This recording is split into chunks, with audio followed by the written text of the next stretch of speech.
Simulación e implementación de un sistema de control para un fotobioreactor por lotes para la producción de Spirulina plantensis. Módulo de avance del proyecto 4.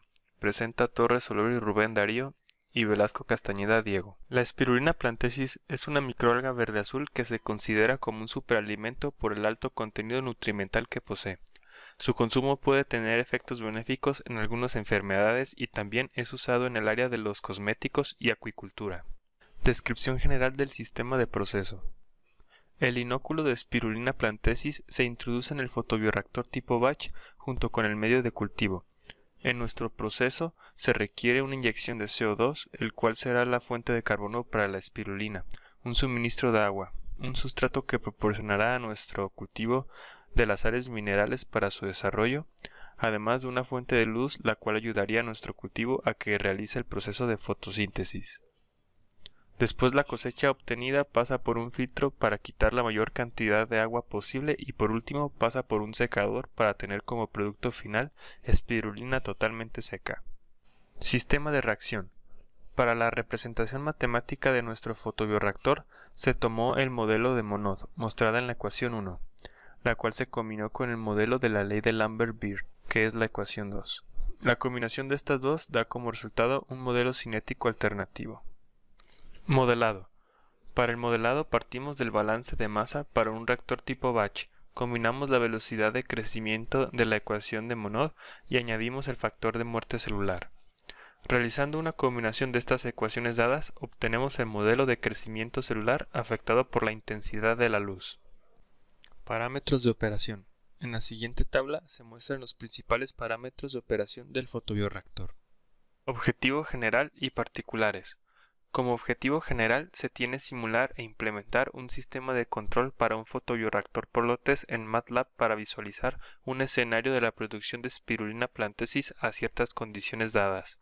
Y como objetivos particulares se tienen definir las diversas variables involucradas en el proceso para realizar el cálculo del sistema de control a implementar en el fotobioreactor, calcular la cantidad de biomasa al manipular la intensidad de la luz, determinar las funciones de transferencia y los tipos de controladores que se pueden implementar en el proceso del fotobioreactor, realizar simulaciones en MATLAB de los controladores, analizar los resultados obtenidos de la simulación para tener una predicción acercada a la realidad y ejecutar la operación con la máxima eficiencia en el caso real, identificar la sustentabilidad económica, ambiental y social del proceso.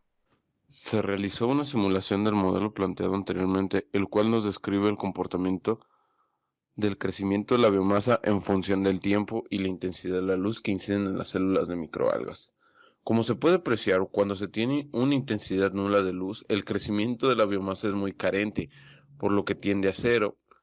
Al aumentar la intensidad de la luz, el crecimiento de la biomasa llega a un punto máximo hasta el punto en el que si se sigue aumentando la intensidad de la luz, la cantidad de biomasa va a tender a cero.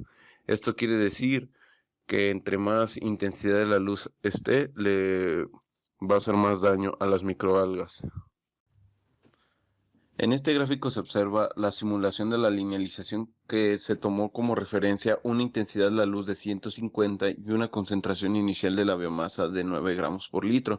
En el gráfico observamos el proceso en variables de desviación, que es la linealización, y el proceso normal en variables de estado, que es la línea azul.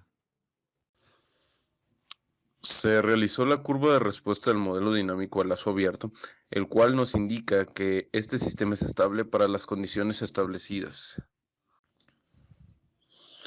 Tomando en cuenta el modelo dinámico general, se calcularon las siguientes derivadas para poder linealizar el sistema, llevando a el sistema a variables de desviación, y aquí se muestra el resultado obtenido. En este gráfico se observa la implementación de un controlador P con diferentes valores de ganancia del sistema. Se pueden observar que con este controlador, entre más ganancia tengamos, más rápido será la lectura. Esto también nos dice que el proceso no oscila a pesar de la ganancia tan elevada, concluyendo así que no necesitamos de un tiempo integral o diferencial para hacer un ajuste en los parámetros del sistema. Se implementó un controlador PI con un tiempo integral menor a la constante del tiempo. Esto porque a valores acercados a la constante del tiempo se desestabiliza el sistema llegando a un estado caótico. Además, con estos parámetros se observa que prácticamente el tiempo de respuesta se acelera y el corrimiento se elimina.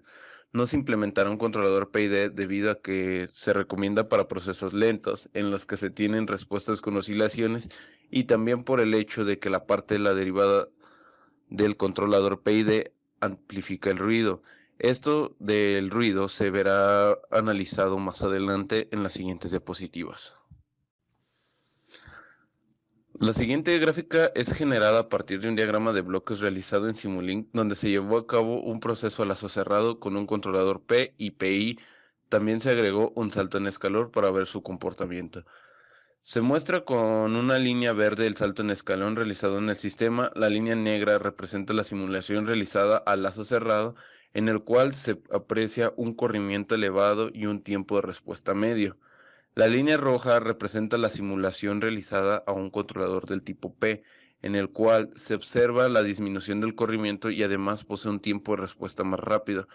Por último, la línea azul representa la simulación realizada con un controlador del tipo PI, en el cual se puede observar que se elimina casi por completo el corrimiento, pero el tiempo de respuesta es mucho más lento que los demás.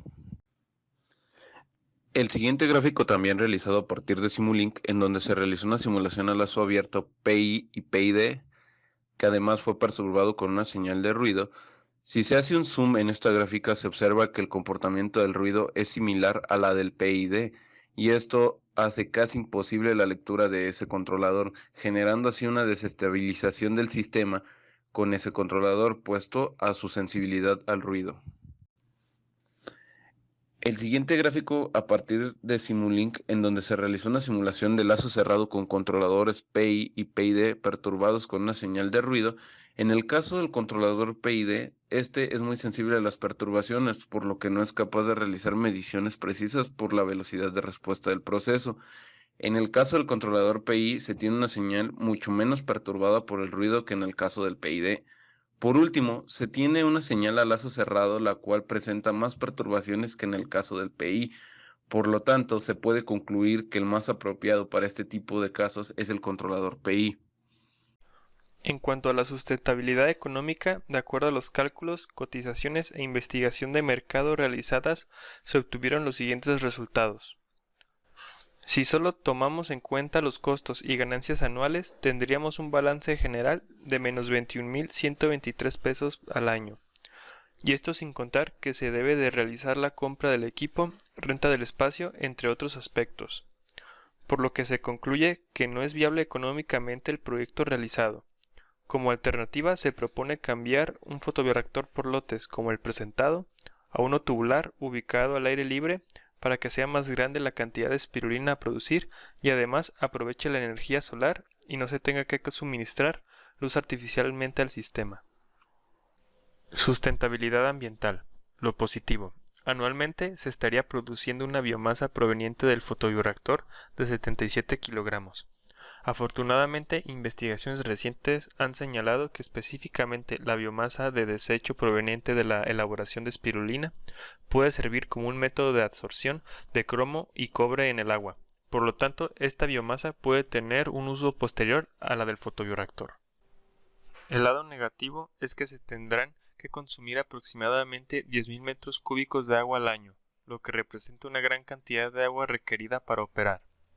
El consumo de energía eléctrica es de 19.542 kWh al año, que esto representa, de acuerdo con datos consultados del Instituto de Ecología y Cambio Climático, por cada kWh es equivalente a emitir 0.5283 kilogramos de CO2. Por lo tanto, se podría decir que nuestras emisiones de CO2, de acuerdo a nuestro consumo eléctrico, son de 10.312.44 kilogramos de CO2 al año. Sustentabilidad social. Los beneficios que tiene la Spirulina plantensis en la sociedad es que puede ser utilizada para diversos fines, como por ejemplo, suplemento proteico para personas, suplemento proteico para animales, acuicultura y cosméticos. Conclusiones. Se logró realizar el modelado dinámico para este proceso de elaboración de Spirulina platensis. Con ello se desarrollaron diversos códigos de MATLAB para la simulación de diversos tipos de controladores y con base en los gráficos obtenidos podemos concluir que el mejor controlador a implementar en este fotobioreactor sería un controlador proporcional integral a lazo cerrado, debido a que presenta un buen desempeño y en presencia de ruido este no tiende a oscilar mucho en comparación al proporcional integral derivativo, que es muy sensible a las señales de ruido y es más costoso que el controlador del tipo proporcional integral. En cuanto a la sustentabilidad económica, lamentablemente, debido a los costos que representa la compra del equipo, el gasto energético de electricidad y el consumo de agua necesario para que el proceso funcione adecuadamente, no puede ser posible la rentabilidad del proyecto, por lo que la alternativa propuesta es cambiar a un fotobioreactor del tipo tubular.